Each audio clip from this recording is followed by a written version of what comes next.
आपला 1 ऑक्टोबरला त्यांनी शिफ्ट केलं सामाईन। त्यावेळेस हे आरोपींनी माझ्या मुलीला सांगितलं की हे महत्त्वाचे कागदपत्र आहेत, हे मात्र व्यवस्थित ठेव।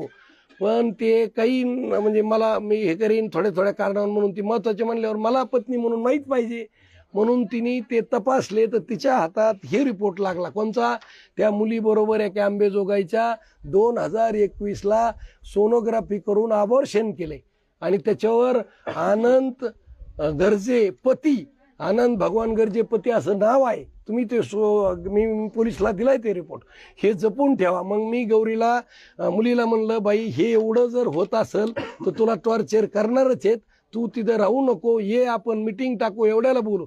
म्हणले मला सोडायचं नाही। त्यांनी मला धमकी दिली का मी तुला मारीन, तू मरल, तो मरल आणि मग सगळं संपून जाईल। 2021ला त्यांनी एका मुलीबरोबर त्याचा मी रिपोर्ट बी शेअर केला, मुलीने पाठवून ठेवला होता, पण मला सांगितलं की बा कोणाला सांगू नका। आणि आपली सायन्स बीडच नाही, सगळ्या महाराष्ट्र हिंदू धर्मात मुलगी एकदा दिली म्हणजे गेली, त्यामुळे तिने आम्हाला दडपण दिलं की पप्पा माझा संसार उद्ध्वस्त होईल, तुम्ही सांगू नका। आनंद तो जो तिचा मालक होता आरोपी आता सध्याचा, त्यांनी सांगितलं की मी आत्महत्या करीन, तुला मारीन। मग त्या धाकामुळं आम्ही कोणाला सांगितलं नाही आणि 2 महिन्यापूर्वी त्याला ते कागद मिळून आला। मग मला सांगा, मी जर एखादा गुन्हा केला तर माझ्या मिसेसला कळलं असतात तर कागद ठेवील का?